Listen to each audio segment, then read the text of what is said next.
Welcome back, Sunday morning Heat Seekers. Normal crews here today after Bryce took over for me last week, which I appreciate. Sully, how was your week 10? Where are you standing in your top league? It was kind of a mix mash week. Last week was kind of like my entire season. I got a lot of 500 rosters. I think I have a couple. I think the V1 league, I'm 7-3. Thanks for beating me last week, by the way. But that's probably my better chance. And then our 96 Superflex tight end premium, I'm killing it in points, but can't win. So that's kind of the theme of my year. I've been scoring really well, but not doing so well. How about you, Bryce? You killing it in yours? Unfortunately, not really. I'm kind of the middle of the pack team in most. A lot of Saquon, Kamara. So that kind of has been, I started off kind of hot and then it kind of teetered off a little bit. But I'm in some must-win situations in some leagues this week. But it's they're off to a pretty good start with defenses in some leagues. I got the Patriots and I've got good matchups this week against some opponents. So, but other than that, I'm always good. So, Matt, Absolutely. How are you doing? Week 10 was not great for me. I lost twice to our fearless leader in my two highest money leagues, so that was unfortunate. But I was able to just salvage the week, coming in second place in our DraftKings league, being the only one who played Mahomes. So that worked out pretty well. Nice. And I'm looking forward to week 11 here. Rick, how did your week 10 go other than putting it to me in two different leagues? Well, and me 3-0 versus the stream, so that's pretty good. Yeah, when you're not even trying to beat me, you still beat me, a bastard. Yeah, I'm so good that I accidentally beat Sully. That's one of my. I won the league the last 2 years. I won the division the last 2 years because it's one of the 96ers. And this year, my team just kind of pooped. So it was kind of like one of those mid-season rebuild situations. But I haven't been able to trade any of my players, so it's tough to trade in that league. That league is definitely one that doesn't move a whole lot with trade. So I've still got guys like Austin Eckler and Keenan Allen on my team. So just give me a call. They can accidentally get me a win here and ruin some of my draft stock. So, but I won in the two big leagues that I needed to win in.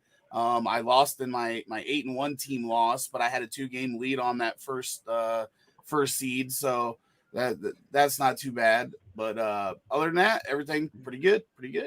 I made a trade there in that league this week. Did you? I didn't see that. I did. I traded Alvin Kamara in my first for Christian McCaffrey. Oh, it was that league. Ooh. I remember you asking about it. I didn't even recognize that it was that league, but I like it. Yeah, I'm doing whatever I can to hopefully win the division. I don't think I have a team strong enough to go very deep in those playoffs, but that's the goal. So I don't know. Getting a player like CMC in those situations is big because it's more DFS style when you get into the playoffs, because there's 4 teams you got to get first in that week 15 matchup. So I like being top heavy in those 96ers. If you make it to the playoffs, you need the guys that can win you a week, and you're getting yourself one of those. And he might not even go against many Christian McCaffrey owners in the playoffs. If you think about it, I mean, it's not like he's been benefiting a lot of teams this year. It's true. Being injured, so you might be one of the few people that have him if you make it that far. And thankfully, the playoffs start in week 15 because I believe Carolina's on bye in 14. Yeah, the Dolphins are too. That's a key for everybody out there that forgot, because when I set up all the leagues, this is going to be a pain in my ass, but when I set up all the leagues, I forgot to change the schedule. So I have to go in and manually add week 14 to every single league, every single division in all the leagues that I run. Good thing you only run about 100. Yeah, I already did the single 12-man leagues, and that took me long enough. And now I've got 3 96-team leagues, so that's 24 divisions. And then the 48er, which is another 4. So 28 more that I got to go through and add an extra week to the schedule, and then adjust the playoff bracket to make sure that it starts in week 15 and get the third place games in there and everything. So yeah, it's a giant pain in my ass that they added this game, and then they'll probably add another one going into next year.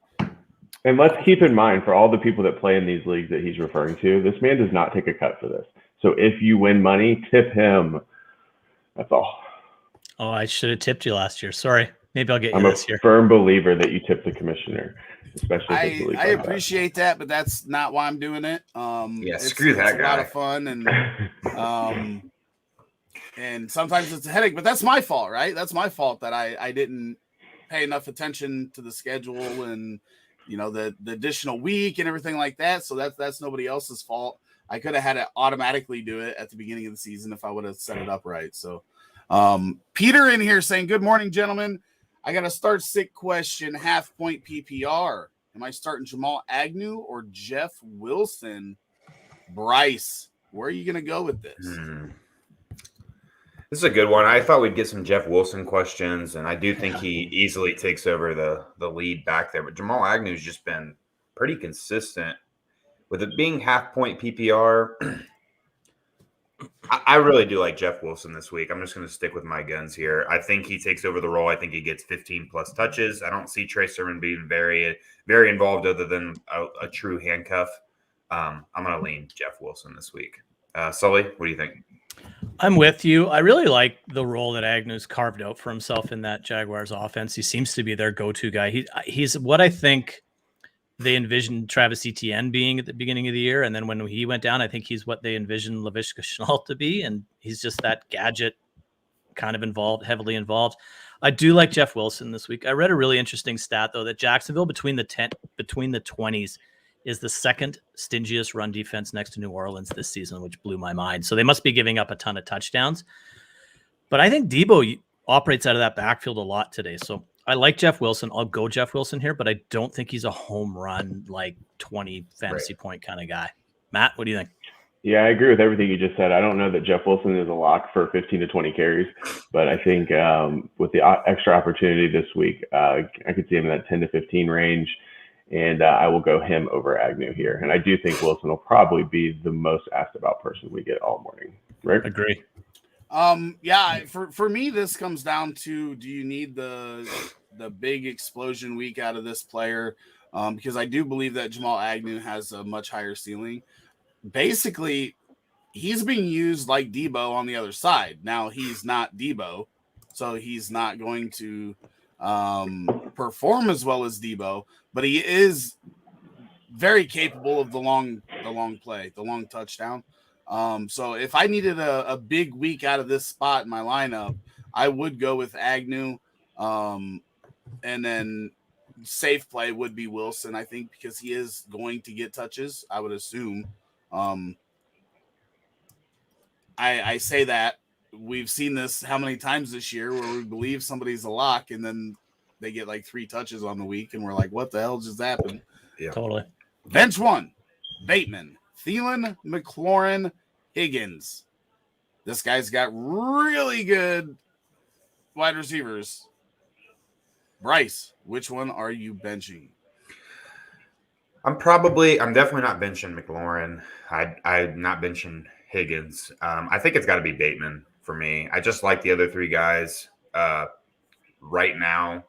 I think Bateman ends up not being the guy to bench. I mean, you've got a great problem here with 3 really young guys, and then you got a veteran in Adam Thielen, who is somewhat touchdown dependent, but he seems like he's fairly good for those, here and there. He's kind of due, I believe. I don't know if he scored one recently. So did he score one last week, Thielen? I don't believe so. He's probably due. I think it's a couple of weeks since he's been in the end zone, to be honest. Yeah, I'm going to go with your 3 veteran guys. I'm going to bench the rookie, but you have great upside, especially if this is a dynasty or a keeper league with Bateman. Matt, what do you think? I will bench. I'm definitely benching Bateman if Lamar doesn't go. If Lamar plays, it's between Bateman or Thielen for me. I will bench Bateman. Sully? Yeah, same as me. If Lamar goes, Bateman's in my lineup, especially with Marquise Brown out this week. If Lamar starts, I'm sitting Thielen. The Packers' secondary is legit, even with all the injuries that they have. I think Cousins will be under pressure and struggle this week. So that would be my choice. Rick?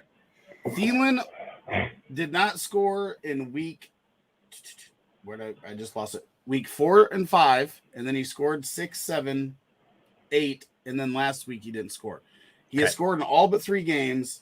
He has received at least 7 targets in all but one game, I got to start Thielen here. I got to sit Bateman.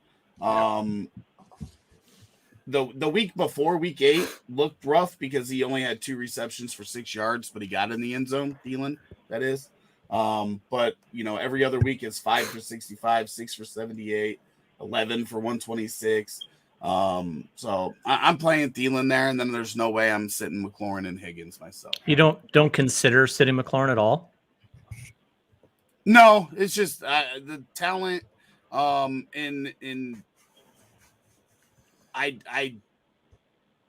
don't have anybody else. They don't have anybody else there in Washington.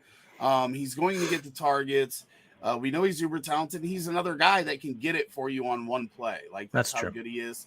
So I'm definitely not sitting him. Bateman, it started out really well. He's getting the target share. He's getting over 20% target share. Everything's looking good, but this is still a guy that is playing like his 4th NFL game. And you look at these other guys, they're veterans with experience and good quarterbacks other than Heineke being a so-so passer. But the good thing for Heineke with McLaurin is that he gets out, moves around, and gives McLaurin an opportunity to get in a spot where it can help him out. So I'm out 4 starters today, says Matt. Might go on strike. But McKissick or Tony in full PPR could also snag Collins or Lat Murray. Also, do you trust subbing Bateman in for Hollywood? Okay, so we've got a little 2-parter, but he's going to go on strike, so I don't know if we're supposed to answer this or not. McKissick or Tony? Let's go there first. Is anybody playing McKissick over Tony in full PPR this week? I am. Sully is. Matt I am not, especially with Shepard being out. I am definitely starting Tony. Shepard's likely to play. I thought he was already ruled out. Last I saw. I thought he was ruled out. I was looking. Well, he could. If he is, I apologize. I missed that. Yeah, I think last night they might have ruled him out. I'm playing Tony, but it's close. With Saquon back, Galladay back, all that band is back together. Other than Shepard, if he doesn't go, and Tony, let's be real, has had one real nice game and not a lot else. Floor play for me is McKissick. Is out. Sterling Shepard is out. Yes, he is. Okay. Yeah. Yes. I will still stick with what I'm saying. McKissick is my floor play for sure here, in my opinion. I'm going Tony as well. I feel like he's going to have a decent floor. He's going to get targets even with Galladay back, and Saquon Good back. matchup. That could actually help him more than it hurts him, in my opinion.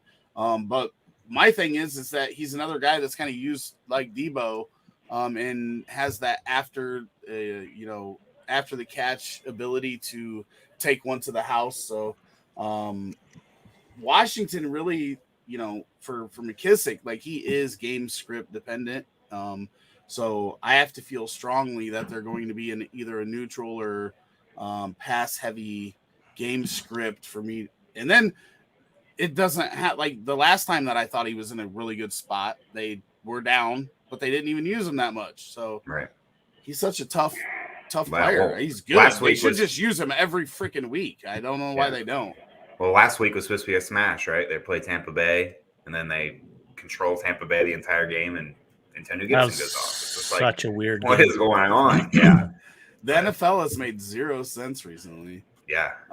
Is Landry a good play today, or should I take the risk with Pollard? Sully is carrying me on my 6-game win streak. You guys are the best, and thank you. Is this Castile, Bryce? It is. Yep. I figured so. For me, Landry has been just this passing offense for the Browns has been very underwhelming. Landry has been a little disappointing, but I can't start Pollard. I feel like they're going to lean on Zeke this week. This is a big week for Dallas. They would love to get this win, and I just feel like it's going to be the Zeke and Dak show. Sully, what do you think? It's tough. Jarvis hasn't, and I love Jarvis Landry, but he hasn't gone over 80 or 85 yards all season long receiving. Baker's clearly struggling. He's banged up beyond belief, and I'm not so sure he's really that great when he's healthy. But to your point, I don't know if I can trust Tony Pollard. Like, probably Pollard's going to get some snaps and some targets and some touches, because I think that game is two offenses going full steam all night long, because I think they're two of the highest paced run offenses in neutral game scripts. So there'll be a lot of snaps, but I don't think I can trust it. All Jarvis has to do is catch 3 passes for 60 yards, and Pollard's going to struggle to get there unless he scores. That's my opinion. Matt? I personally don't think that I can start someone in the Browns passing attack, and as little work that is possible for Pollard, I think I will lean Pollard here in the high scoring game versus the Browns Lions. So I will go Pollard. Bryce? I'm going Jarvis rather easily. I think Rick hit it perfectly. I think Dallas goes in this game and they attempt to control the time of possession, and that's going to be super dependent on the run game. I think they feed Zeke, and it's going to open up the passing game, especially with Amari Cooper not playing this week. They have got to go in balance. They can't go in like they did week 1 against Tampa Bay and give Zeke the ball 6-8 times or whatever it was and try and throw it 45 times. Against the Chiefs, they need to keep that offense off the field. It's going to be the Zeke show. I'm going to easily go Jarvis Landry here. Ray Fryer says, morning, guys. Jeff Wilson or one of the Kansas City running backs? I'm leaning Wilson. Okay, so CEH is back, making this a little bit, muddier of a backfield there in Kansas City. I'm starting CEH if he's playing over Jeff Wilson myself. Anybody else following suit? Matt? I am going to go CEH. Sorry, I missed what you said. You were cutting out of my earpiece, but I'm going to go CEH here. Sully? I'm concerned about his usage. I still think Daryl Williams is the guy to start there out of that backfield this week. And I could see CEH being eased in with, they don't run the ball a ton anyway. And we saw what Williams did in the passing game in the past few weeks. So I could see CEH with 8 to 12 type touches. I think I'd start. I haven't re-ranked, but I think I would put Wilson ahead of CEH, but behind Williams. So you're starting Daryl Williams out of all three? Over all three, I would, yes. I'm assuming he said but either one, so that's what I was thinking too. I think I like Daryl Williams as well out of these. That dude is super efficient out of the backfield. I would expect this game to be high scoring, which would lead me to believe that he's on the field a lot with how productive he was. A lot of question marks here. I wouldn't be surprised if Trey Sermon for some reason does go in there and get half the touches. I don't think he should. But I don't think they punch CEH back in there and get full amount of touches. I think he's 50-50 split, and I think Daryl Williams has the edge when it comes to PPR value. So I'll lean Daryl Williams. Debo had 5 carries out of the backfield last week. Yep. That's something else that scares me with that. Yeah, backfield. True. Even more. Yeah, even more. The fact that he gets and red zone carries too. He might be the best running back on the team as well when they utilize him like that. I mean, he looks good with the ball in his hand. I think he's the best running back. He's awesome. If you told us Debo would be the best running back for the Niners and Cordarrelle Patterson would be the best running back for the Falcons, we would have called you crazy. I remind them every week when Cordarrelle Patterson does well, because they did give me a bunch of shit when I said that after week 2 or whatever. Well, week 1, I remember we were both like, well, Mike Davis is good, which he is, but it's just Cordarrelle is just better. I already got Sully's opinion on this, so I start Rodgers, Herbert, or Burrow. Bryce, which one are you going with? And this is Castile again, right? It is. Yeah, it has to be. I'm going Aaron Rodgers here. Matt. Burrow. Yeah. I have Burrow higher, so I will go Burrow. Sully, what was your take? We missed it. I'm mildly concerned about Aaron Rodgers. He's barely practiced for 2 weeks. He's coming back off COVID. Struggled mightily in his first game back. I have all 3 of these guys in my top 12, so I have no problem starting any of them. But I have them ranked Burrow, Rodgers, Herbert right now. Yeah, Rodgers, I'm never saying anything good about again. This guy burns me every time, right? I talk nice about him on Green Bay TV. And then every time I start this guy in DFS in this one fucking fly, he's the Aaron Rodgers of flies, right? This guy just shits the bed for me every time I play him in DFS in a good matchup. And I went and talked nice about him. So it's not Rodgers for me, just out of principle this week. Herbert is not playing well right now. No. Steelers are decimated on defense, though. That is true. But the last 3 out of the last 4 weeks, he has not played well at all. And in that week, fantasy wise, he was saved by a rushing touchdown that helped him. I'm gonna go Burrow here. I think them coming out of the bye is good. And then he's got all of his weapons available to him, and they're all seemingly healthy. So I will take that situation this week. But if we're being honest here, you have a good situation picking from these 3. Start trading a quarterback. I'm gonna say if this is one QB, you've got 2 too many. Yeah.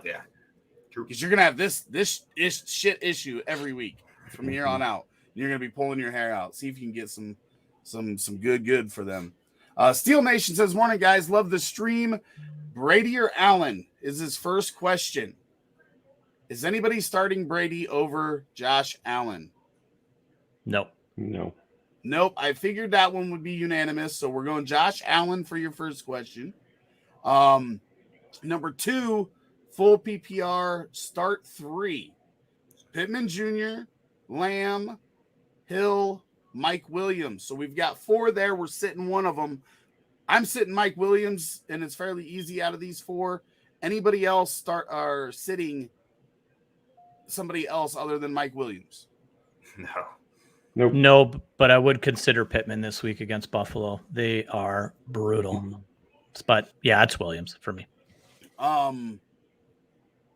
That's funny because last week I tried talking you out of Pittman over somebody. I don't remember who it was, but Pittman was your start of the week last week. He was. This week he's the sit of the week. Well, it's not the sit of the week, but he's going up against the defense that is murder on every position on the field except tight end. So, but Mike Williams has really struggled. He's been like wide receiver 95 the last 4 or 5 weeks. It's kind of coincided with Herbert's struggles. And that's the thing for me. If Herbert's struggling, somebody like Mike Williams is going to struggle as well. Yeah. It's just like look at Devonta Smith early in the season, which he was learning to get open and stuff in the NFL too. But when Jalen Hurts is struggling, somebody like Devonta Smith is going to struggle. And Mike Williams is in that boat. So hopefully Herbert can turn it around. Marco says, "Good morning." Morning. Denny says, "What's up, fellas?" What's up? Good morning. What's up? Hope everybody gets their dubs in week 11. Denny says, "Jonathan Taylor, James Conner, AJ Dillon, Joe Mixon." We're sitting 1 out of those 4. And for me, it's James Conner, and I'm just moving on. I'm sitting James Conner. All of them are good starts, but you're not sitting Taylor. I'm not sitting Mixon, that's for sure. Yeah. And then I just think AJ Dillon without Aaron Jones is a lock. So James Conner's my odd man out. Is anybody sitting one of the other 3? Nope. You don't even ever need to put Jonathan Taylor in a question. Yeah, he is number 1. Yep. You're starting him forever. It's interesting because everyone's talking about how Buffalo dominates against the run, but the closest comparison we have is Derrick Henry, and he ran for a ton and scored a couple of times against Buffalo this year. It is James Conner is the sit, but it's funny that you're sitting the guy that leads the NFL in rushing touchdowns. It's crazy. Yeah. It is. That's a good situation to be in there at running back. Sure. But I will say Jonathan Taylor will probably be used as a pass catcher today too if that run is getting stuffed. I trust him a little bit more than like Henry when he went versus Buffalo, even though it turned out to be really good. But remember, it was like he had like a 75-yard run, like one of his first 3 runs, and that kind of saved his day yardage wise. Rick, real quick, James Robinson is officially active today. James Robinson active. That is good because he is good. Correct. He is. And Marco says Randall Cobb, Thielen, or Marcus Johnson half PPR. This is Thielen for me, and there's no question. Anybody else? Thielen. Unanimous. Unanimous. Lockett or J-Rob? Who you start? J-Rob fairly easily. He's got the floor. He's got a 20-point ceiling. I will take that over Lockett with a still determined to be. Is Russ Wilson going to continue struggling with that finger issue? He did not look good in his first game back. Is anybody starting Lockett here over James Robinson? No. We are unanimous. Again, we are agreeing too much. Full point PPR, Devonta Smith or Deontay Johnson. This one might get a little bit split here. I got to go myself with Deontay Johnson. I just feel it's safer. Big Ben's back, right? Yeah. Whoopee. Well, but for Deontay Johnson, I think it matters. Well, it didn't really last week. He's literally he's the king of 15 points. Like literally his floor is 15 points and his ceiling is like 25, 30. Like he doesn't like I'm Deontay Johnson's a smash for me every I do not trust Mason Rudolph. I watched him throw 6 yards over Najee's head from 4 yards away. I thought that was Kalen Ballage. I thought he ducked again for a second. When it was Kalen Ballage. It was Kalen Ballage. Yeah. But I mean, it was literally 6 yards past him, and it wasn't even a 6-yard throw. I know there's a difference between fantasy and reality in a big way, but Mason Rudolph scored the most points of any starting quarterback for the Pittsburgh Steelers this season last week. Wow. So anyways, is anybody picking Devonta Smith here? I am. I have Smith 4 spots higher for this week, so I'll go Smith. Yeah, you had him in your rankings higher than Jamar Chase after like 6 weeks. So yeah, I don't know. It's where's Jamar Chase at? That gap is starting to get a lot closer the last few weeks as well. So either way, I don't know, man. No, it's I don't know. It's about Deontay that. Johnson. He's like, good. oh, Jamar Chase went on by. I got to move everybody up closer to him. Yeah.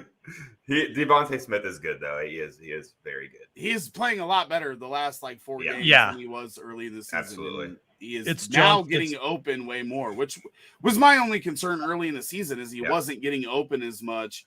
And obviously Hurts is playing better now that they've used the run. Yeah. You know, that helps a quarterback like we've seen it with Lamar. And then with when Josh Allen was making his transition, they were running the ball a little bit. You got to use the run for those guys. And I do like Devonta Smith, but for now, I don't think you can. They're both top Deontay 24 Johnson. guys for me this week. Good morning, guys. Do you think that Deontay Foreman and Jeff Wilson Jr. are good running backs this week? Kamara is out. Godwin, Metcalf, Justin Jefferson, 10-man full PPR. I mean, I think they're fine floor guys. Mm-hmm. What do you think, Bryce? I love Deontay Foreman this week. I thought we'd get a lot more questions about him, especially earlier. But Jeff Wilson's kind of stole the show. But I like Deontay Foreman kind of substantially better than Jeff Wilson this week. I think last week showed that he is going to be more utilized out of the backfield, especially with McNichols out. He's just looks like their best player in the backfield right now. Adrian Peterson at this point should just be a guy that goes in for spells. Foreman needs to take over. I think that's what we see this week against an easy matchup against the Houston defense. So I feel really comfortable putting him in my lineup. I'm in a very similar situation in 3 leagues where I have Kamara out, and I have replaced him in every single league with Deontay Foreman, and I feel very comfortable with it. And Jeff Wilson, I think, is a good play this week too. I'd feel comfortable with that. Matt? Yeah, I agree. I think they're fine options if that's what you have to work with, and I do agree with you on Foreman. I like him this week as well. What do you think, Sully? Yeah, I have them both inside my top 30. I have Wilson a little bit higher, but I do like Foreman this week. To Bryce's point, it's a good matchup. And with Jerry McNichols out of the lineup for Tennessee, if there's a pass catching back, it's going to have to be Foreman this week. AP doesn't catch the football very often, so I'm relying on Foreman to save my life in a guillotine league this week. So here's hoping he does well. Steel Nation says Big Ben was cleared to play today. Yeah, I saw that yesterday. I think it was last night. Matt says, thanks for the advice, guys. I'm going against CMC and Najee, so I might go for the boom with Tony. I think you'll need the boom against those two. Absolutely. Yeah, that's a tough draw there with both CMC and Najee. That running back combo could have freaking 18 to 20 receptions. Could score like a 65 points. They both have 20-point floors. And Najee going against the brutal Chargers run defense too. So yeah, he should have a big day. Ray says MFL is on fire in case you guys haven't seen yet. Just so anybody knows, man, I wish I wouldn't have done that. It'll either say advanced or show details, one of the two based on the browser. Yeah, below the warning, basically they're having an SSL issue, which is a security license that is attached to your websites. If you click advanced or show more, you can proceed to the website. It'll just give you a warning that their SSL is not or their website is not secure because the SSL is down. So you can work around that if you are working on your leagues on My Fantasy League. Herbert might have a huge game. No Fitzpatrick or Hayden or Watt for Pitt defense. Yeah, I agree. I just typically in that situation that we were looking at, we had 3 good quarterbacks.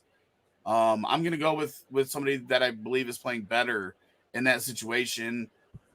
Any of those 3 quarterbacks that we were picking from could be the guy that has the most points this week. Easy. Just a tough draw. Ayuk or Agnew, 16-man half PPR. Matt. I am going to go Ayuk here. So, Sully. Agnew, and I can't believe I just said that. Bryce. I'm going Agnew as well. I think he's just a more consistent fantasy producer than Ayuk. Rick? I got to go with the guy that the team is using him week in and week out without question, and that is Agnew. It'll be fun. They're going against each other this week with San Francisco playing the Jacksonville Jaguars. But, yeah, Agnew it is for me as well, 3-1. Pick 2 PPR for Adam here. Brandon Cooks, Renfro, Gallup. Got a good trio to pick from here. Bryce, who are you playing out of these 2 or 3? 2 of these 3. With Amari Cooper out, and this game should be high scoring. I do like Michael Gallup to carve out a nice role today. I'm going to go with Gallup, and then I like Brandon Cooks this week as well. Tennessee is pretty good up front, stopping the run, getting a pass rush, but Houston's going to have to throw the ball all year, all game for the rest of the season. And Brandon Cooks is by far the best athlete on that team on the offensive side of the ball. I'm going to go Brandon Cooks and Gallup here. Sully, what do you think? I'm going to do the exact same thing. I like all 3 of them, to be totally clear. I really like what Hunter Renfrow has been able to do lately in the Raiders offense. But, yeah, Gallup with Cooper out, and Cooks just gets targeted like crazy from Tyrod. So those are my 2. Matt? I'm with you guys with the news of Cooper being out. As much as I don't want to sit Renfrow in a PPR league, I'm going to sit Renfrow here. Rick? Totally. Yeah, I'm with you guys. Brandon Cooks and Gallup. It is tough to sit Renfrow, which is, Sully would tell you. How's the season early? I've always been rough on Renfrow, but he is now getting the volume. And it's weird because it's kind of taken from Waller, right? Like Waller is not getting the consistent volume that we thought he was going to get, especially after 19 targets in week 1. We were like, oh shit, this dude's about to explode. So it's tough to sit Renfrow, but Brandon Cooks and Gallup are 2 good situations with volume as well. But they're a better deep threats, and that's the difference for me. Is that I like their touchdown upside, their big play upside, and this fucking Aaron Rodgers fly pissing me off. She moved to Canada. They all froze to death about a month ago. Dude, our weather keeps going from like high to low, and they'll be gone, and then it'll warm up, and then they're back. And it's like, okay, so we got some news in here. Miles Sanders is returning for the Eagles today. First time in 4 weeks that'll play. Looks like Kenny Gainwell is going to be a healthy scratch, as they are likely to only dress 3 running backs, with Jordan Howard, Boston Scott, and Miles Sanders being those 3. Guys, Kenny Gainwell at the beginning of the year, when it was just Miles Sanders and Kenny Gainwell, it looked like Gainwell was going to take over. He was scoring more points. They were not running the ball at all. They have completely changed philosophies in the past 4 weeks since Miles Sanders went down. What's up with Kenny Gainwell? Matt, I know this probably has you. I see a tear. He's gonna get it. Yeah, I have tempered my expectations immensely since earlier in the season. I really thought that he was going to get the opportunity once Sanders went down, and since he did not, and they started leaning on kind of just guys, it's been pretty concerning about how they feel about him moving forward. So I think a dynasty is still a hold. I don't think that I'm selling him anywhere, especially at this point, and I might even go buy if you can get him for free or cheap enough. But it is concerning, that's to say the least. Bryce, what are your thoughts on this situation?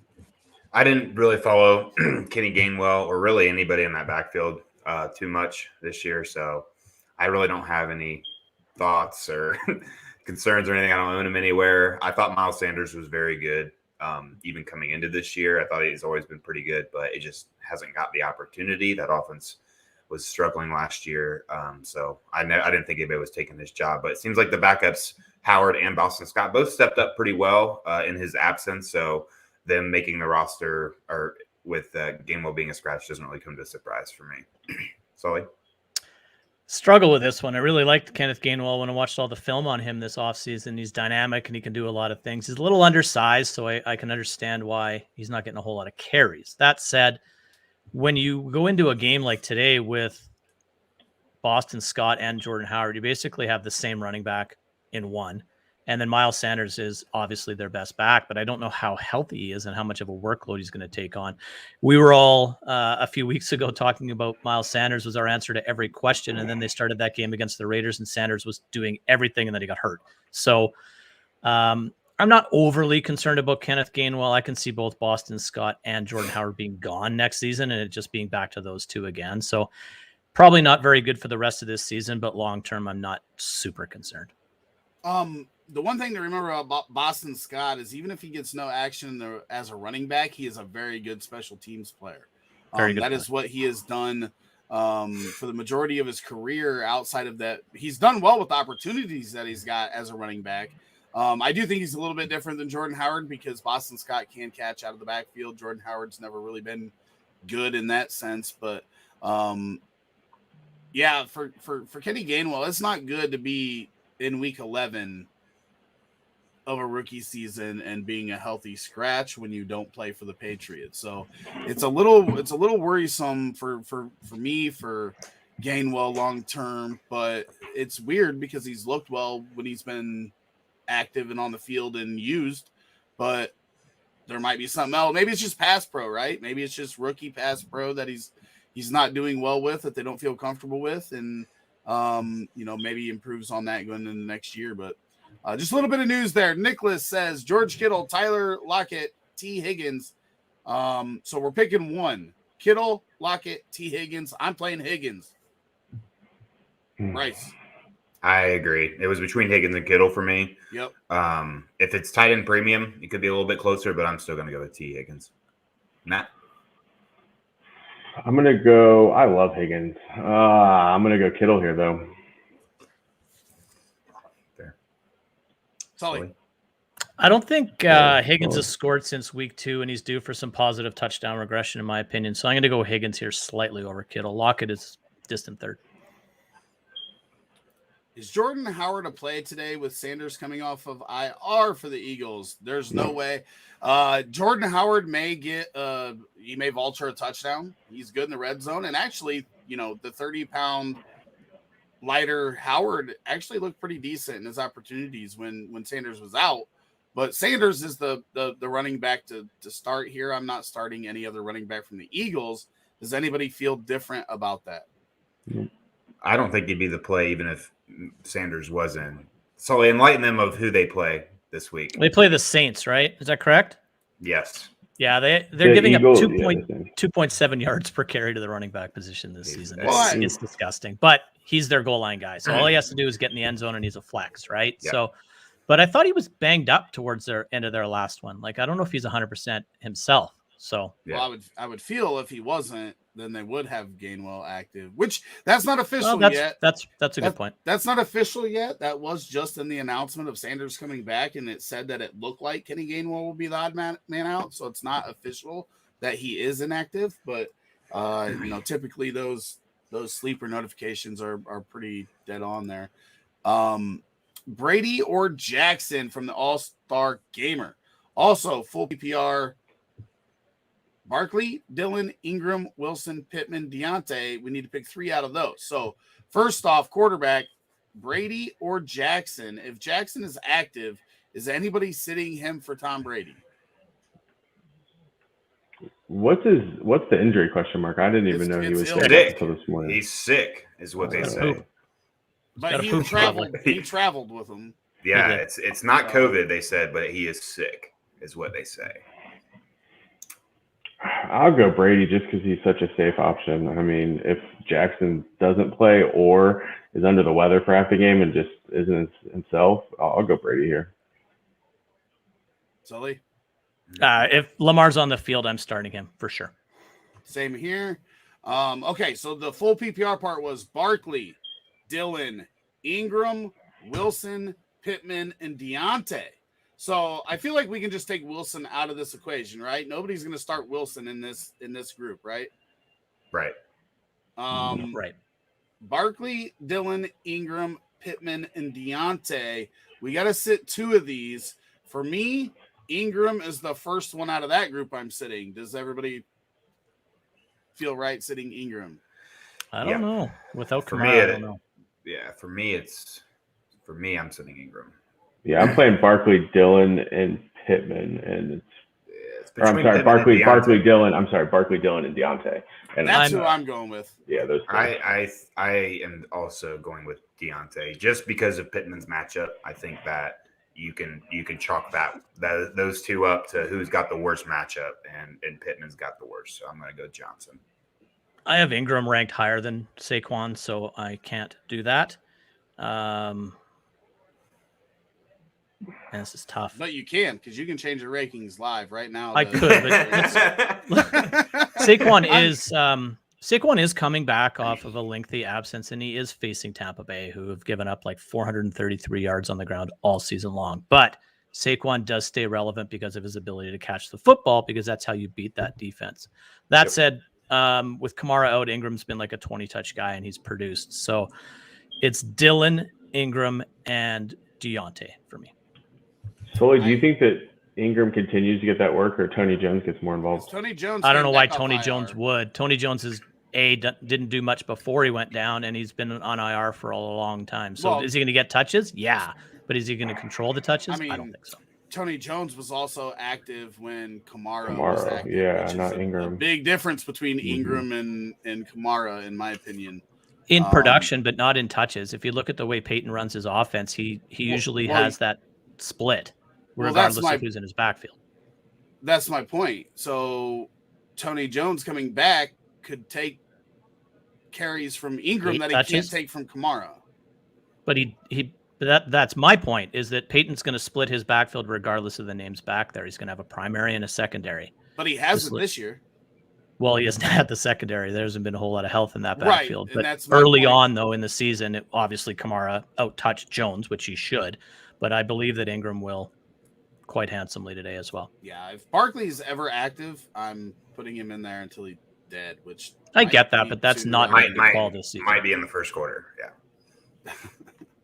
I watched Khalil Herbert tear up Tampa Bay, so he's the only guy. Right. Hey, Myles Gaskin. Myles Gaskin, a bunch of receptions in that game, right? Yeah, 10 of them. But there's a big difference between Tampa Bay throwing or defending the pass against the running back and the run. They're not the greatest against the pass. That's why I do still like Saquon. But against the run, they're as good or better than New Orleans is. Fair. But Vita Vea might be out. So Saquon's a good that's play. Also, Saquon is definitely a good play. That's not what I'm saying. He's still a start. Superflex spot for our boy Craig. Starting Rodgers at QB. Colt, if he plays, Simeon, Jeff Wilson, Tyrod, or Heineke. For me, for this second spot, it would come down to Heineke or Tyrod because they also have the rushing upside. Oof. Yeah. Woof is the. So clearly it's not Jeff Wilson, right? I'm not starting Jeff Wilson over the quarterbacks here. I'm not starting Colt with the other options, right? I'd rather play Semien than Colt McCoy. Semien's been steady, floor style. I feel like Tyrod Heineke have a solid floor because of the rushing. Plus, they could punch in a rushing touchdown, which helps with the ceiling. I probably got to go Heineke. I lean Tyrod a little Yeah, bit. I just like the matchup against the secondary a little bit. He's got to have a comeback game. You know, he was our answer that 1 week, right? The week he came back, and he had a horrible game. I would imagine this being a division game, there's a little bit more, fight in him this week, and hopefully he can get that ball to Cooks more. I just lean him barely. It's close though. Yeah, I'm also going to take Tyrod here, but I'm about as unenthusiastic as everyone else about it. Would you guys rather have, just out of curiosity, would you rather have Cam over all these other options? Yeah, 100%. Would you? I have Trevor that's about Siemian. where it stops, but yeah. I have all three of these guys clustered in my bottom 20, but Simeon's ranked highest. I have Cam way ahead of all three of these guys, so that's not even a question for me. Where do you have 13. Cam? 13. 18. But I'd go that Simeon still here, has but I don't that. really want to go with any of them. But I think Simeon's got the best He's chance. the safest out of all these options, I think. Yeah, probably. Never thought I'd say that. Right? Weird. Holy hell. What a year. Are we worried about J-Rob being on a snap count? I've said this a billion times, especially on this Sunday morning show. If a guy is active and they don't come out and specifically say there's a snap count, like there's been very few occasions where I've sat a player that I liked because of that. Now, there is risk involved with that, right? But unless they come out and say J-Rob's only going to get 8 to 10 touches, which we've heard on players, and then they get 22. That would be the only time that I would really be worried about it if I have a player that's active. If they're really, really hurt, they're typically not going to play these guys. They'll just, bring somebody up from the practice squad and get through a week because they've done this before. Anybody else feel differently? No. I just want to reiterate, in the if you see a team in the situation that the Jaguars in, they don't gain anything from playing a guy that's partially hurt at this point in the season. They're not going to make the playoffs. They know that. So they're not going to play one of their better players, their star running back.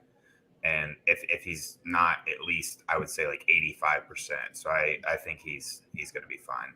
And he's an undrafted free agent, and two different management teams have treated him like one, right? They just run this kid into the dirt. I just think he's produces. So just keep giving him the ball. I don't have any concerns with him this week. Yep. Matt? Oh, yeah, I already went. I'm with you. Sorry. Yeah, if he's out there, he's in my lineup. Go again. Mm-hmm. Tell me one more time. I need to hear it again. I got to pay better attention. James Conner or David Montgomery. Let's go with that one first. Sully. I don't know how I sit David Montgomery, even with James Conner scoring touchdowns. So it's Monty for me. Yeah, I will also go Monty here. Bryce? Yeah, David Montgomery. Monty here. I wanted you all to answer that first, so I didn't feel like I was biased. If you guys went James Conner, all three of you, I would have been like, James Conner. Yeah, Montgomery for me. He was the fourth leading rusher before he got hurt. He catches the ball out of the backfield. He's a stud. 20 touches. He's a stud. Allen Robinson is likely to miss this week, so I feel like it's going to be more of the Montgomery and Mooney show than typical. So yeah, I'm going there. Now we've got TJ Hawkinson or Pat Fryermuth at tight end, and this shouldn't be a question. I tell people all the time, unless you have one of the top 2-3 tight ends, it gets ugly. And here we are wondering if we are starting TJ Hawkinson, who we thought was a lock top 6 tight end. But Tim Boyle looks like he's the quarterback for Detroit today. That may be a good thing for TJ Hawkinson. For me, I'm going with Hawkinson. I do like Pat Fryermuth, but I'm just going to side on the side of the, veteran tight end over the rookie tight end, because I feel like that is typically the best plan when it comes to rookie tight ends. Bryce, which one are you playing? This is kind of weird to say, but you could almost chalk this up to like ceiling or floor play with Hawkinson having the ceiling. I mean, he has the opportunity to get like 15 targets, right, and produce with that, whereas Fryermuth probably isn't getting that amount of work, especially with Claypool coming back this week, and being more than likely the fourth option in the pass game behind Najee, Claypool, Deontay Johnson, where Hawkinson is the number one target on that team. So if I want the floor play, I'm playing Fryermuth, but if I really want that ceiling opportunity, I got to throw in Hawkinson. Matt? I will also go Hawkinson here. Yeah, just like you said, Bryce, being the number one option in the offense, whether it's Tim Boyle, quarterback, or Goff, I'll go Hawkinson and hope that he has one of his ceiling games. Rick? Right. Did we ever think that Tim Boyle, we would feel like maybe an upgrade over a starting quarterback before? I didn't even know who that was. I had David Blau on my Superflex teams. This is the Tim Boyle that was in Green Bay, correct? I don't know. Is there a different Tim Boyle? Well, I don't know. It's not like his I didn't name even know is there was a guy very named Tim Boyle in uncommon. the league. Mispronounced Jack Doyle for a second. This one's TJ Hawkinson for me as well, but I don't feel good about it at all. I think this one could go either way. I do think Pat Fryermuth is sort of flavor of the week-ish, that his value has been elevated by his 2-touchdown game a couple of weeks ago. I think he's still a very good tight end, and I think he's absolutely relevant in the red zone, but I'm not ready to put him ahead of Hawkinson this week. Jay Sally says Jeff Wilson is a play, correct? Yes, He's an option. depending Should on be. your other options. On the majority of my Always a teams, he different is. slinger. I feel like for most people, he is a legitimate option, unless you just have a monster team. Starting Bateman over McLaurin, what do you guys think? We all disagreed earlier. Can't do it. We all disagreed earlier. Not quite to that point yet. Breaking news, Lamar does not look like he's going to play. It's still not official, but does not look like he's going to That go. sucks, man. I wanted to watch Justin Fields versus Lamar Jackson today. I was really looking forward to that combo, see if they both go over 100 rushing yards with the Bears defense decimated. Chase Claypool or Rashad Bateman if Lamar sits? Man, I don't. How bad has Ben? Oh, that should like be the easiest Claypool ever, and I just don't trust Ben. I think I'll go Claypool. I wish Claypool would have played last week, because even though Mason Rudolph sucks, he does like to throw the jump balls to wide receivers. He did it all day. Claypool's so good for that. But Ben sucks too. I know, but I mean, I'm That's saying why like it's bad. Ben doesn't really throw those to Claypool very much. Like he doesn't give him the jump ball opportunity, maybe once or twice a game. Where Well, yeah. I feel like I watched Mason Rudolph do it once or twice a drive. It's like, man, that'd been nice if he could have. Because he's scared shitless back there. He just throws it Yeah. out. Mason Rudolph gave Caleb Balazs So who's a jump the- ball from 4 So who's yards the away. quarterback today for the Ravens? Brett Huntley. Tyler Huntley. Isn't it? Tyler Huntley. Could be Brett Huntley. Could be Joe Huntley for all I I care. thought it was Trace McSorley. I think he for a has. second. I think he's a good runner. Tim Boyle for. He is, you're right. Yeah, I'm going. Oh, I'd probably man. go I'm- Claypool. Yeah, I would probably go Claypool in that situation too. Ugh. It's all gross. It's all gross, and I'm disappointed, man. I really wanted to watch Justin Fields versus Lamar Jackson. Well, it's not official yet. Maybe he can poop and get out there. We'll see. Happy Football Sunday, guys. Daryl Williams or Jaylen Waddle? It's Jaylen Waddle for me. Wow. No questions. Have to ask me. I don't even have to ask Bryce. It's Waddle for me as well, Yeah. Waddle. especially against that Waddle, Jets baby. defense. Look out this Yep. week. Please. Deontay is always the answer. Only player with over 10 PPR points in every game this season. I do not think that's true. No, Debo might have one game under. I think. Yeah. Wait. There's somebody else, though. I just heard this the other day. Yes, Somebody I else. did too. Can't remember who it is. I did too. Really? I think Thomas is. I can't imagine Cooper this Kupp shit has been here. had an under 10 points per game. He week. has. I That's think. true. He I had think one he at like did. 9.5, didn't he? Yeah. Really? No. Yeah, he did. He had one. Maybe it was Diggs. Najee would be one that jumps Diggs into has had a mind. couple underneath. One, he had all the volume, but he didn't maybe score he's 10 talking about weeks. wide receivers. No, there was I another think wide Deontay receiver. is still the answer, though, to his point. Yeah, Deontay is always an answer for sure. But now I'm gonna look that up. We only have a few questions here left. But Ryan, wait, it is Cooper Kupp. It is Cooper Kupp. He had 11.4 was his worst week. Okay, that's not even the name that I heard though. Do you guys remember like 3 years ago when Antonio Brown had like 3 seasons in a row where he didn't score less than 15? Oh, it's Debo. It is Debo. Debo's worst week was 11.2. Where are you going to look for that? I'm on MFL. I'm just looking at all the weeks of Gotcha. typical PPR, and I just see this. I figured it'd be a certain person in the top 10. So yeah, I thought Debo was there too. So we've got 3. So Thomas, terrible. Come on, terrible. Hawkinson with Tim Boyle at QB or Dan Arnold. It's Hawkinson for me. Anybody playing Dan Arnold over Hawkinson? Hawkinson. Dan Arnold's a top 12 tight end for me this week, but I'm not starting him over Hawk. What a weird ass year. I know. Devontae Adams also has not scored under 10 points. Who's that? Really? Devontae Adams, but he's missed games. I thought he did one week. Well, the one time I played him in DraftKings. He got 10.4 as his worst game when he's played. Thomas. Hey, I'm stacking the hell out of the Dolphins this week. Am I doing the right thing? I mean, so this is what concerns me: is you can literally score. You can shit the bed if you stack the whole offense. Well, I'm staying away, and I'm just going Tua, so that if Rick, it fails, I still have a chance elsewhere. What was the week you told everybody to start Tua? Who was that against? Who did they play that week? I don't even remember, man. Neither do I. But he went. It was like 30 some odd points or something. Yeah, I mean he's been good. I think it was his best fantasy day. It was his best fantasy day of his career. Keenan Allen has also not scored under 10 points. Who? Keenan Allen. I knew. Keep going, Bryce. Keep going. This is great. Just keep going. Poor Thomas. Did Thomas message you with the middle finger yet? Outside of wide receiver, because he said out of anybody. He's got to convert to Danish though, so. We don't know what that means. He said he's the only player with over 10 PPR points in every game this year. He didn't even narrow it down to wide receivers. So what about Najee Harris? I think week 1, Harris came up short week 1, I think. Has JT scored under 10 in a game this week? Yeah, he did like the first 2 weeks. Really? Yeah, JT started off rough. Yeah, everybody was worried about him the first couple weeks. Oh, I'm in the wrong year here.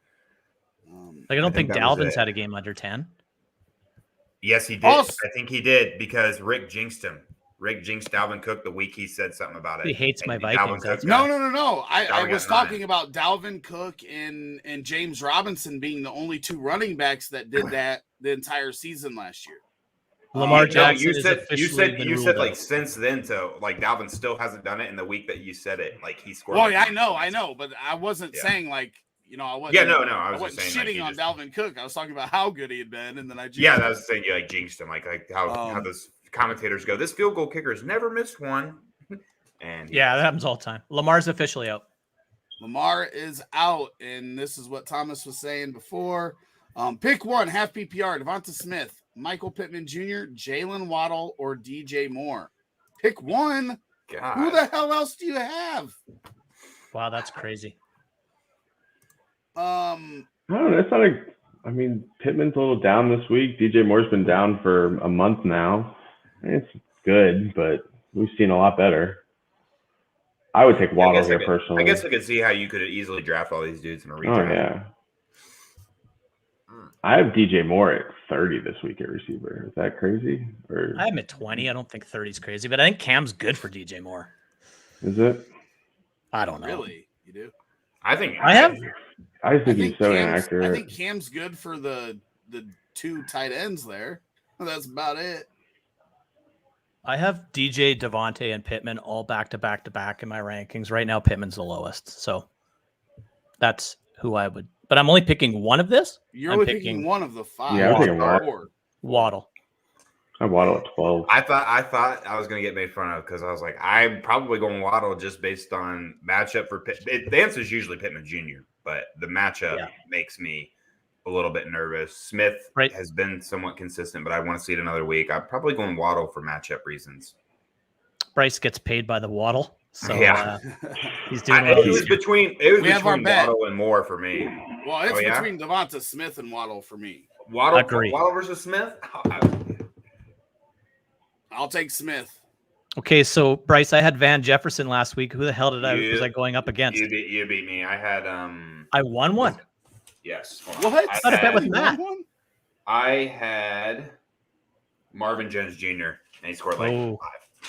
He got a lot of targets. Dude, every time we pick players on this stream and we bet on them, we should advise our people to we killed them. The best was the week that Matt and I both had zero.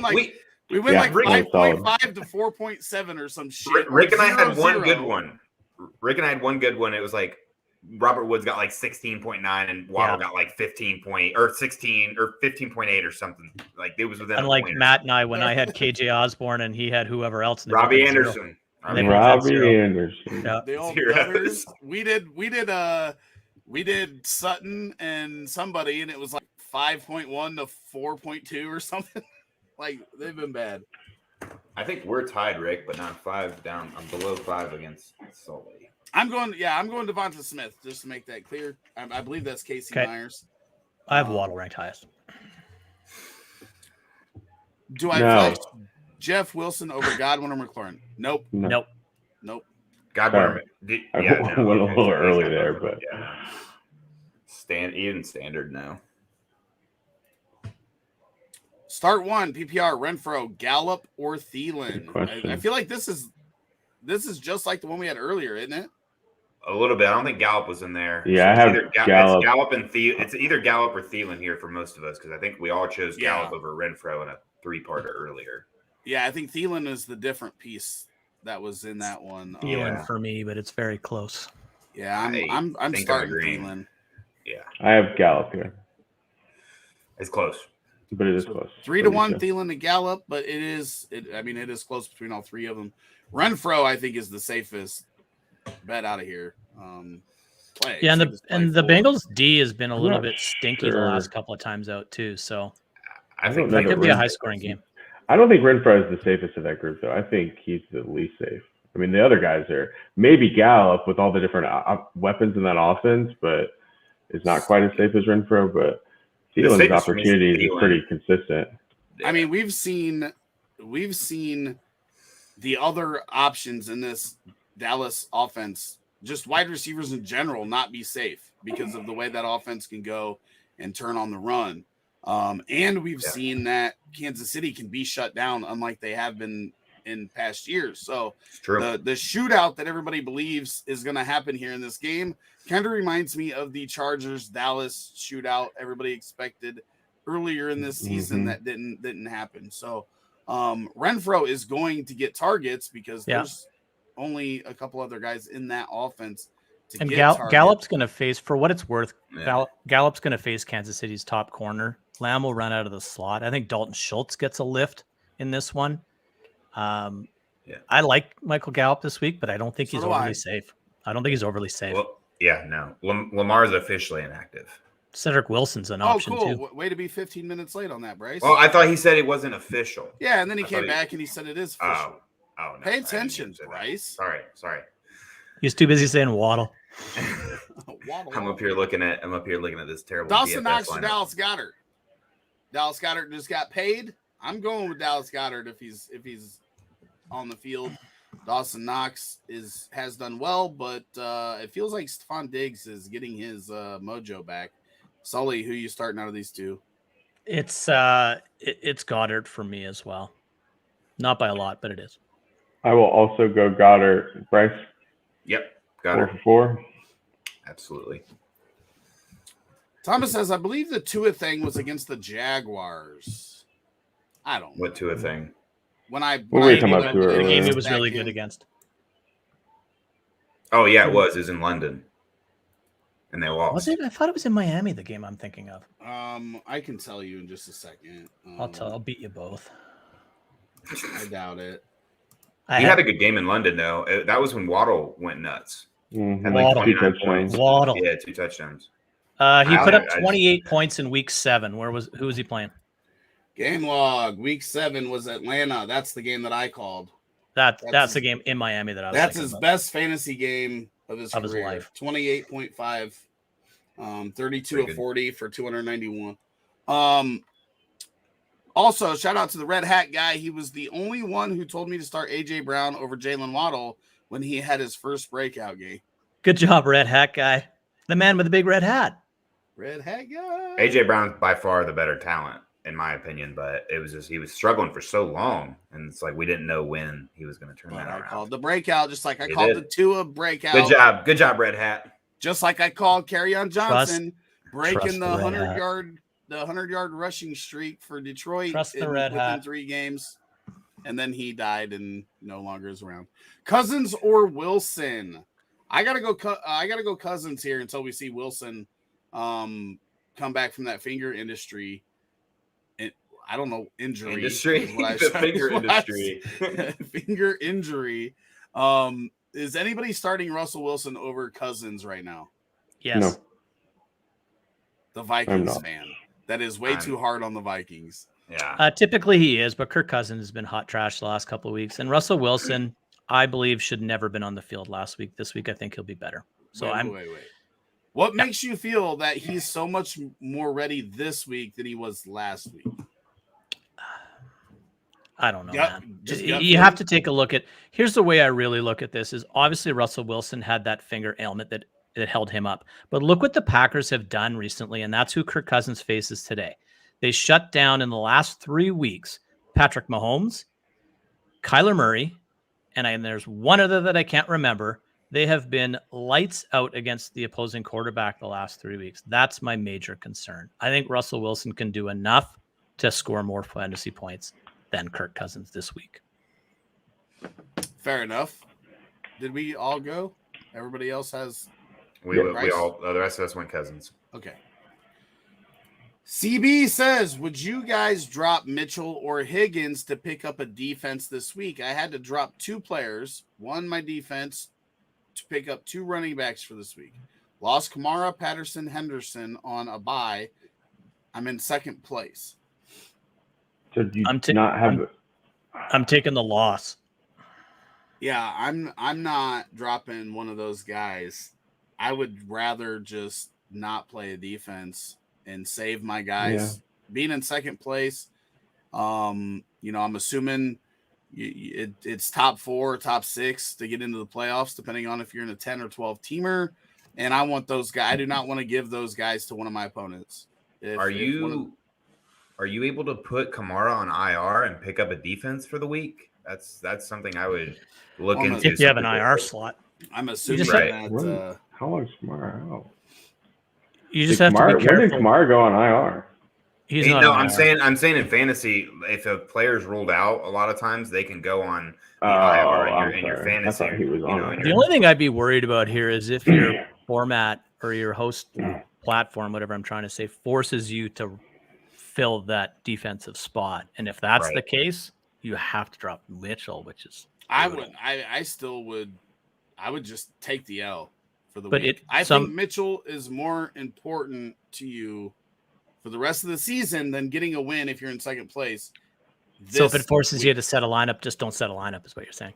Yeah, I would just. I agree. Yeah, I would take the L, like literally the matchup L, rather than because here's the thing: if you give Mitchell up, then those teams that you're going to face in the playoffs, he could end up beating you in the playoffs. That's very true. Because I do believe when Mitchell is healthy, which, understandably, he's been like every other week kind of thing for him this season, but he is the guy for San Francisco when he's healthy.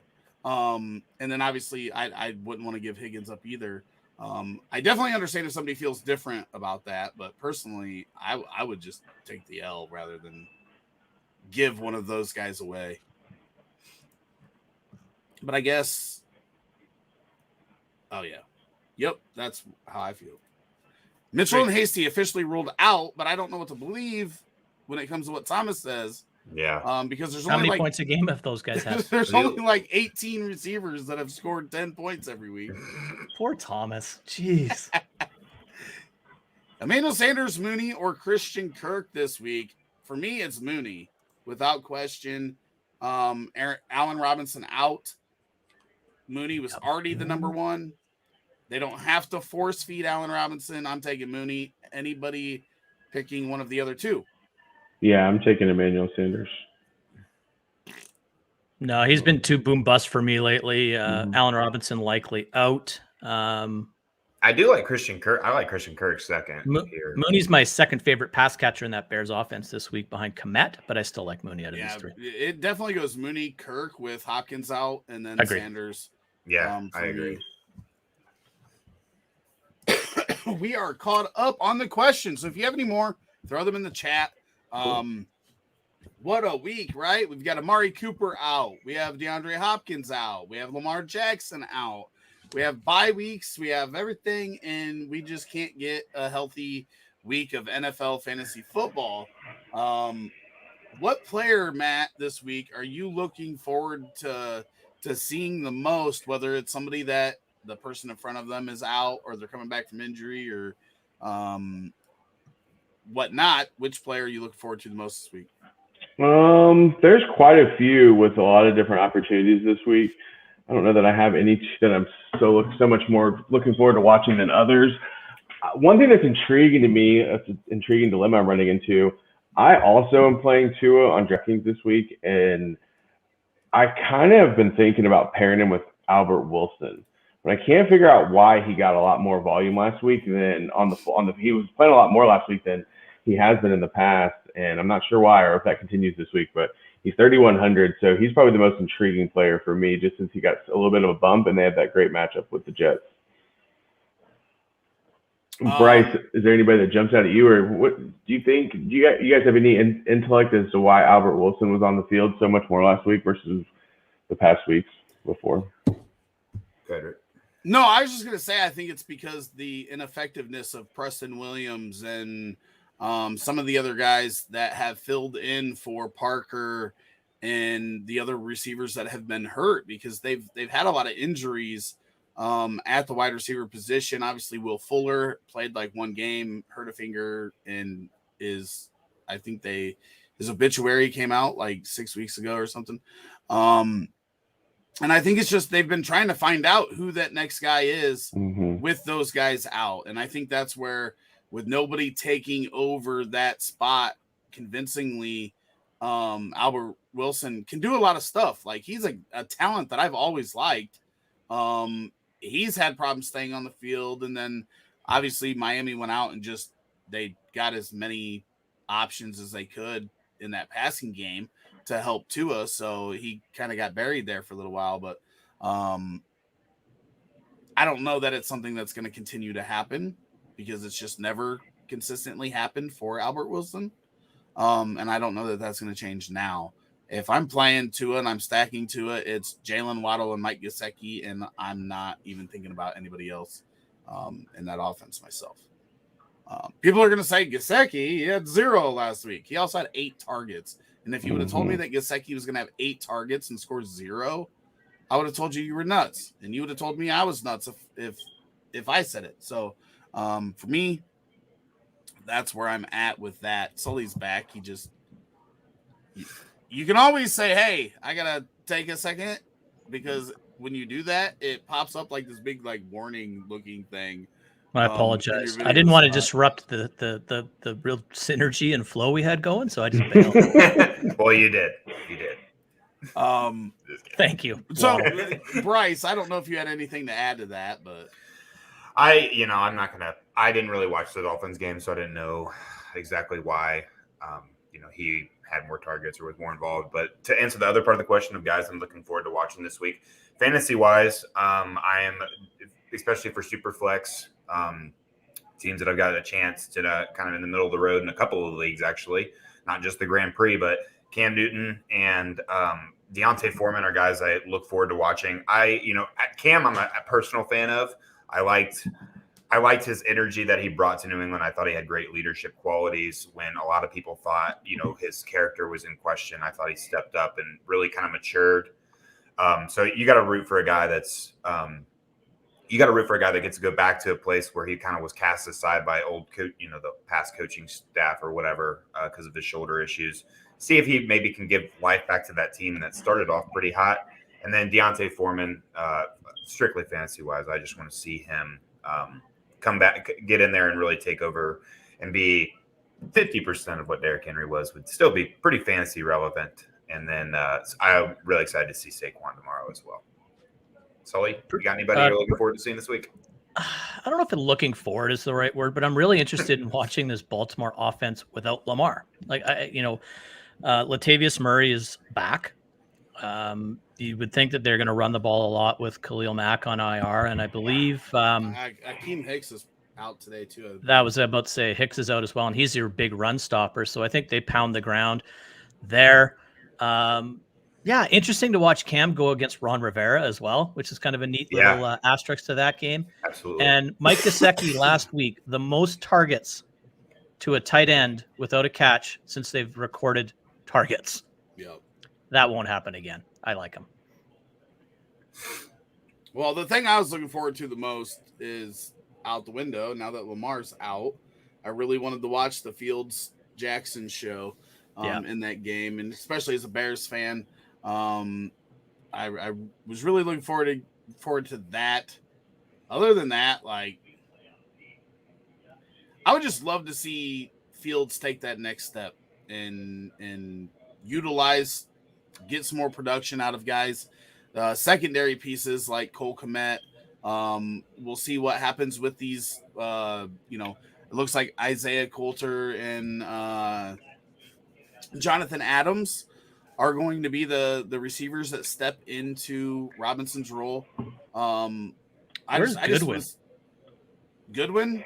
He'll play the same role that he has been playing. Okay. The downfield threat, take a couple of hooks here and there. All the rookie quarterbacks, I want to see them take the next steps, right? Trevor Lawrence, who has been up and down.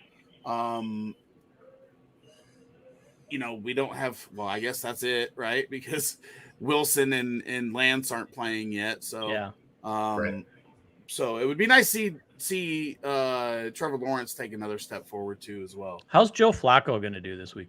Oh God, I don't even give a shit. I didn't even know he was. What does he do to Crowder and Davis and the run game? I think he helps Davis because Flacco likes to go deeper. So with Elijah Moore and Davis, that could benefit those guys, right? Because they could get that long pass and a down play to Carter. You think? I think he's not going to check down, is he? Well, I think he'll check it down, but I would say that I think it hurts Crowder more than the other, Carter, the two deeper receivers myself. Bryce, did you have something you were going to say? Waddle. No, yeah. Maybe. Waddle. No, I'm good. Waddle. Start Gesicki or Schultz? Oh, good question. Gesicki.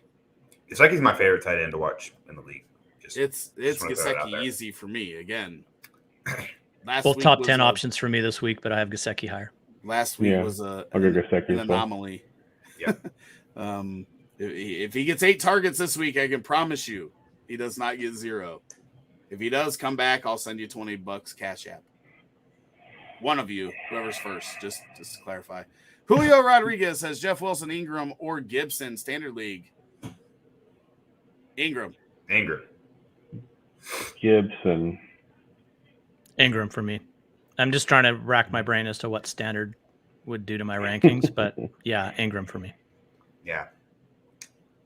Well, I do think Ingram will pass catches. I think out of these 3, Ingram will catch passes. So it obviously doesn't hurt him that he gets that on top of the rushing volume. But Cam Newton or Tua, PPR league, Jeff Wilson or T. Higgins. I'm starting Tua and T. Higgins. Matt. Tua and Higgins pretty easily for me. Bryce. It's not as easy, but I'm also going Tua and Higgins. I am going Higgins, but I'm going Cam, and it's very close.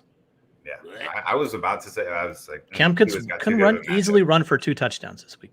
Yeah, cool. But Tua might throw for 4 against the Jets. 12 points, and then he throws for 85 yards and no touchdowns. And he runs for 60 yards. There's 18 points. He dumps one off to CMC that he takes to the house. He dumps another one off to DJ Moore that he takes for 40 yards. There's fantasy relevance here. I think both are great plays. They're, both top 15 quarterbacks for me. Yeah, Debo's not going under, Thomas. Sorry, bro. So is Keenan Allen, Devontae Adams, Cooper Kupp's on bye. Those three supposed to also get under 10. Cooper Kupp might still get 10 points. So then your statement becomes correct. You just get a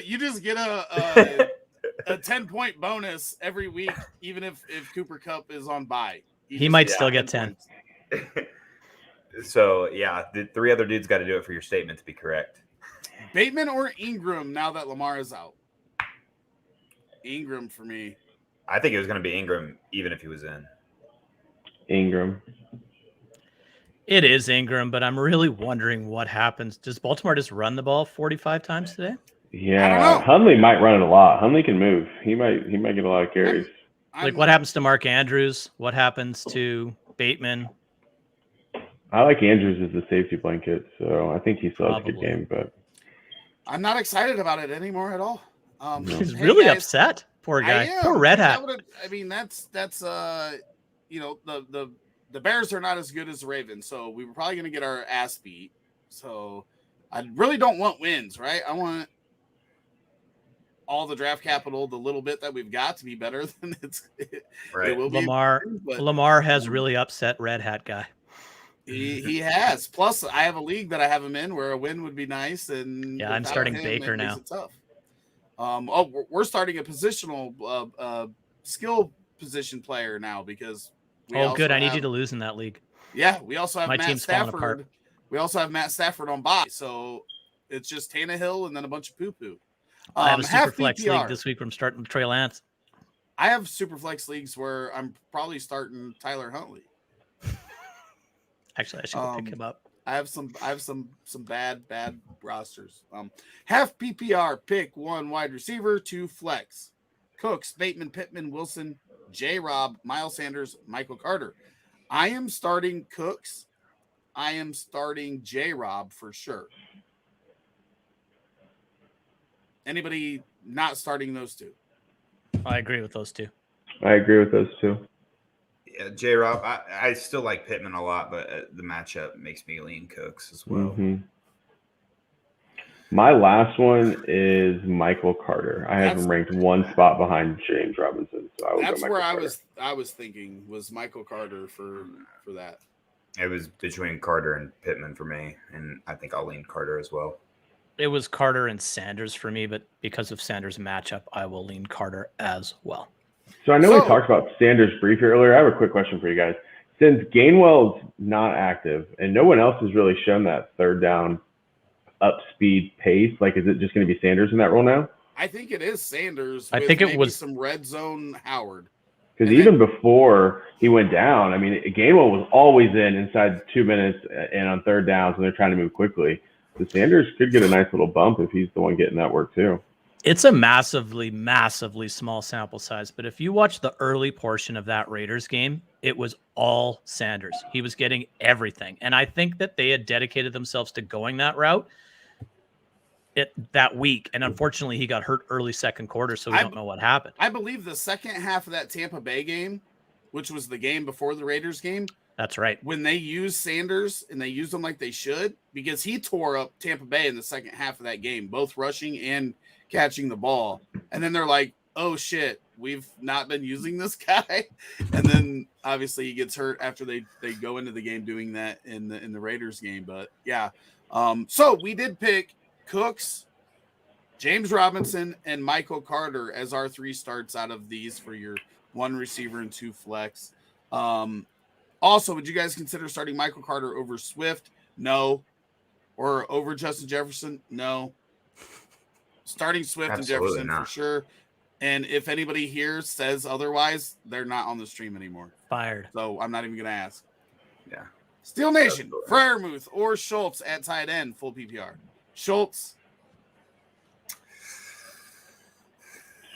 Yeah, Schultz. I really like Fryermuth. I think I do too.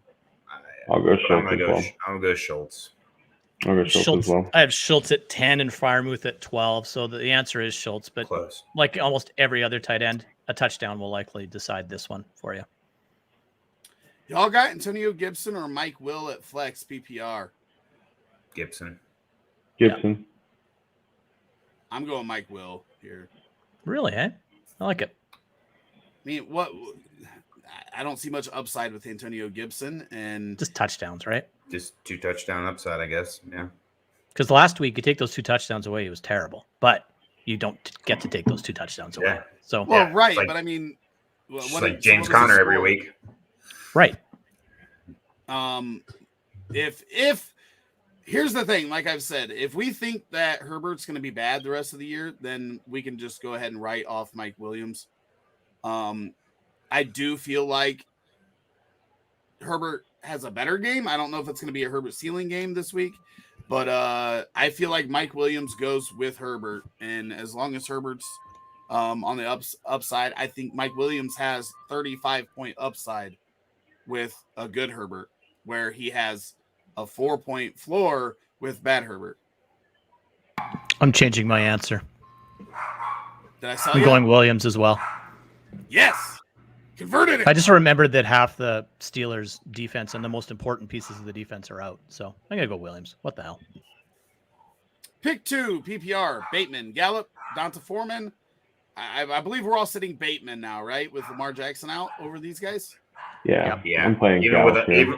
even with a man, I would have sat Bateman. Michael Kilpatrick says, hey guys, love the show. You announced Lamar's status several minutes faster than most feeds I have. We got you. We got you. We do not have sources, though. We'll clarify that. We do not have sources.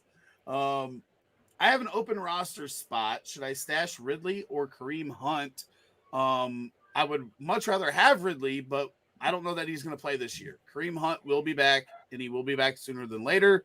I'm stashing Kareem Hunt. Is anybody going different here? Nope, Hunt for me. I'm like 90% sure that Ridley is done for the year. There's no reason for him to come back to this Falcons team. Nope, The Falcons absolutely not. shouldn't If they were want him to come competing, back. if they were competing, it might be a 50-50, but they're not. He should not play the rest of the year. He should get his mentals right, as Marshawn Lynch would say. I think you have to stash Hunt. This hurts me a lot because I just love that man as a person and a player, and I applaud him for what he's doing. So, but yeah, I'm stashing Hunt. I have Lamar. Do I start Trevor Lawrence or Tyler Huntley? D-Law. Come on. Trevor Lawrence. I'll go Lawrence. Gosh. We No, can't. I mean, Bryce, write that one down too. Bryce said, this guy was really going to start Tyler Huntley? You want a $5 bet that one, Matt? I'll do that. no, but I mean, I think we're discounting Huntley pretty quickly. I know we've never seen him out there, but a guy that's got that much speed, I mean, we've seen what running quarterbacks can do in fantasy, and you're talking about a Baltimore team that loves to run the ball with their quarterback. But Lawrence runs too. Like it'd be different if it was like he does, but his ankle still his ankle's still a little. There's still an issue with that, and he doesn't run the ball near in the volume that a Baltimore quarterback would, especially one that might be a little questionable throwing the ball, that they might need to run it. It's a good point. Yeah, Lawrence did have 33 rushing yards last week on 5 carries, but it's Lawrence, but I think we discounted Huntley a little too quickly. That's all. I think to steal a line from Bryce, it's probably closer than we think, right? Well, we didn't think Colt McCoy was going to have a good first week either, right? And then he came out and did. It's the second week for a lot of these guys that is trouble but the problem with this situation is that Tyler Huntley is going to play so much like Lamar because their skill set is the same, that the Bears aren't really tricked by Lamar being out versus Tyler Huntley, whereas when you prepare for Kyler Murray and then get Colt McCoy, you have a different situation there, right? You have a different style quarterback, everything. So that's the reason why I'm not, confident on Tyler Huntley. He could come out and he could score more than Trevor Lawrence.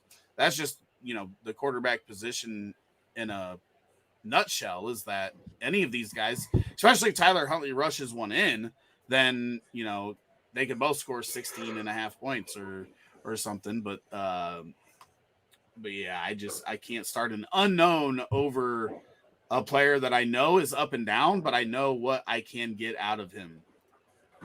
He said he also has Hollywood and Kamara. Here's my question. Are you starting Hollywood?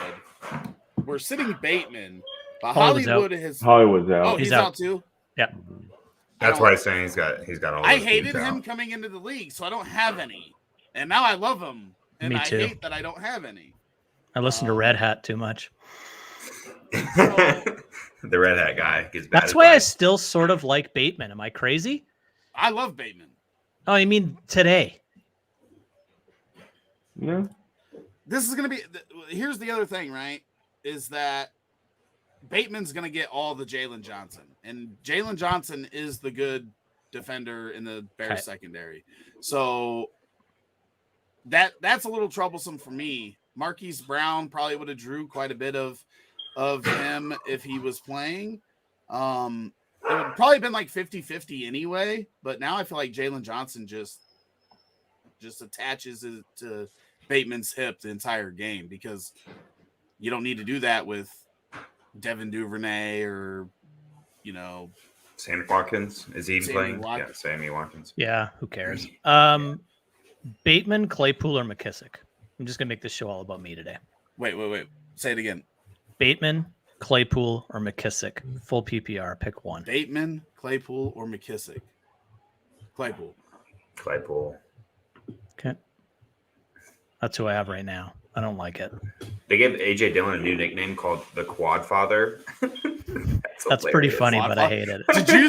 Did you see that Green Bay awesome. sold stocks last week? Yeah, he bought some, didn't he? Well, A.J. Dillon bought some and then declared himself self-employed. Yeah. That's hilarious. Awesome. All of a sudden, Aaron Jones isn't getting a lot of work because the owner has decided he's going to play himself instead. I think that A.J. Dillon makes a case for being the guy next year today. It's interesting. They're both really good. I think they are. They could just be like a 50-50 kind of like Denver.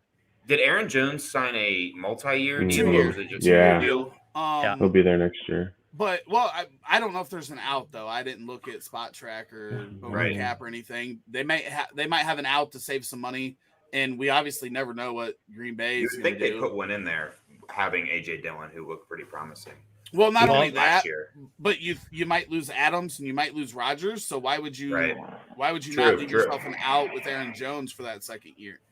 Yeah. Right. Wide receiver, full PPR, Bateman, Mooney, or Sutton? Not Sutton. He's on a bye, so don't play him. Yeah. Sutton, even if he was playing, because right. Yeah, true. I didn't even know until you said that. I'm going Mooney. It's Mooney for me. I think it has to be. But Sutton, what happened with Sutton? It's really interesting, and I think I referenced this last week, but when he plays with Jerry Jeudy, his value just falls off a cliff, and they haven't even played together that much. Like Sutton's been okay without him. Is that it's such a small sample though, but it is, and you'd think that Jeudy would help Sutton. I would think so too, but unless Teddy just hates him. Maybe he's a dick. He was playing so good early in the season too. King of being mediocre. So, Michael, for a long time, we appreciate the questions. Kobe Kolb appreciates questions. He did clarify, and I do want to go back to this real quick. Who do you think has more upside? Do you think Tyler Huntley has more upside than Trevor Lawrence? Yes. With the rushing upside? Yes. Probably. I think Lawrence's best game was Lawrence's ceiling this year was 26, 27 in week 1. The last 2 weeks he hasn't even scored 10. And that was he probably has the lower ceiling and the lower floor. I think I'm playing Huntley. I mean, one of those weeks is against the Bills, to be fair. Yeah, that's true. What was last week? There's not a scenario on the planet where I'm playing Huntley over Lawrence this week. Yeah, I still like Lawrence. I totally get what you're saying, Matt, but I can't see it. It's not like the Niners are like a rock star secondary, take everything away. You can run on them, you can throw on them, you can do a lot of things to that offense. I wouldn't be surprised if the Jags win this week. Here's what I'm looking at. They beat the Bills. So with Tyler Huntley, if we think that he can rush for 60 yards, yes, That's a lot. I think that's pretty well in range of possibilities with how much they use their quarterback to run. Yeah, but be clear, this is not Lamar Jackson. This is Tyler Huntley. But they're probably worried about his ability to throw the ball, so they'll probably scheme him to run more often. Give the ball 4-6s. So give the ball 15 times to all three of your running backs. To all those bad old running backs? Don't they just give Latavius and Freeman and even Williams 10 to 15 carries and just run the ball? Maybe. There's too many question marks in my opinion. That's why this sucks. I'm going to end up watching this shitty ass game this week. I'm not asking if he's rushing for 60 yards today. I'm saying, is that in the realm of possibilities? Oh, yeah. I think a Trevor Lawrence who's only scored 20 fantasy points 2 times on the year. If we're looking at upside, does the rushing upside, even if it's 50 to 60 yards, whatever, for Tyler Huntley on the upside with a rushing touchdown, is there a better shot that he gets to 20 points than Trevor Lawrence? We all know Trevor Lawrence is the better quarterback and the better long-term quarterback, but his ceiling hasn't been there from a fantasy production sense. His best week is 22.7, second is 22.1.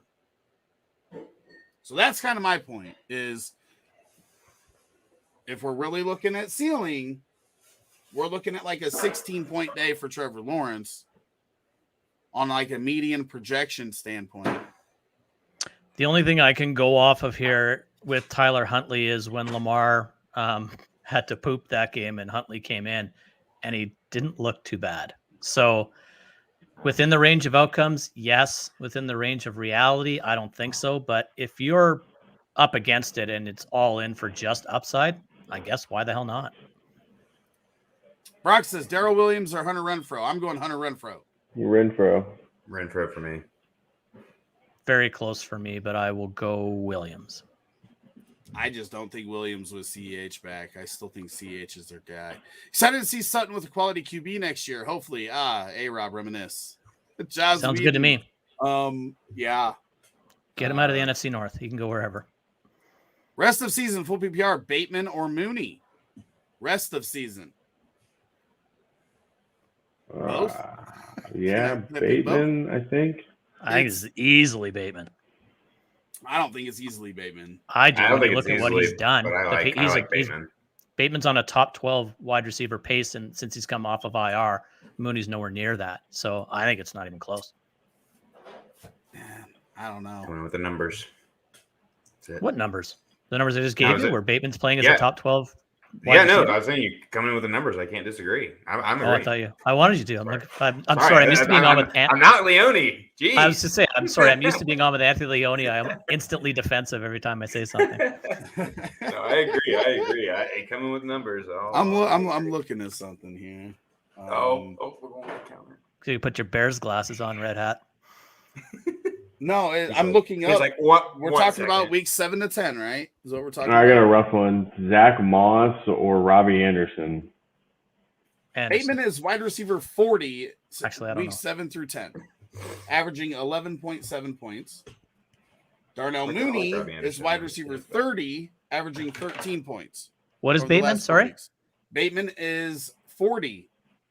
Really? Both have played 3 games in those 4 weeks. And Darnell Mooney is wide receiver 30, 13 points per week, and Bateman is 11.7. I love both of these. I stand corrected. That's why I said both. But it could very well be Bateman.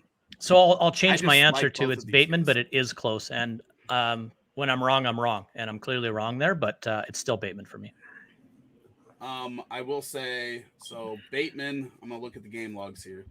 Because if we're looking at those 3 weeks, we've got 8 points. Oh, that's standard. Let me move the PPR. We've got 11, 10.2, and 14. I think that is going to be more consistent than Mooney because I believe Mooney scored 20 the last game that they played. And that's going to, pump up those numbers a little bit. I read that Cole Kmet has a 23% target share in the last 3 or 4 Bears games too. So that's exciting. Yep. Mooney only scored 5.9 versus Tampa Bay in week 7. Then he went 12.4 and 20.6. He has scored 15 or more in 3 of the last 6 games, 12 or more in 4 of the last 6. Should get Thomas to check that. Nope, I'll do that myself. Definitely ain't using Thomas's numbers. How does Van Jefferson compare with Bateman and Mooney rest of season? Not close for me. I would much rather have Bateman and Mooney than Van Jefferson. With how bad, Robert Woods was an element in that offense that was extremely missed their pass game. I think OBJ hopefully steps into that role because Van Jefferson didn't, and OBJ is a better talent. I don't think Van Jefferson's role changes rest of season than it was. The only game it changed was last week. Into where it was. Yeah. I agree. He didn't capitalize on it. He did okay, but I think OBJ is the number 2. He dropped a big one, yeah. That hurts. But I do think Odell Beckham's the one that has the role that's going to change going forward. Agree. I think he's their number 2 easily. Get bigger. All right, that is going to be it. We are at 12:10. Obviously, we all got to get our lineup set. We appreciate everybody coming in, dropping in the questions. We will be back Tuesday night at 9:30 p.m. Eastern with the Dynasty Heat Seekers. Wednesday night, we will be doing a special show night before Thanksgiving. Yeah, that's it. 9:30 p.m. Eastern. Wilson, Sermon at Jax, or Singletary versus Buffalo. Jeff Wilson, right? We're all playing Jeff Wilson out of those 3. Yep. Jeff Wilson, Jaws. So everybody have a good week. Win your week 11 matchups, and we will be back next week. Good luck, everybody.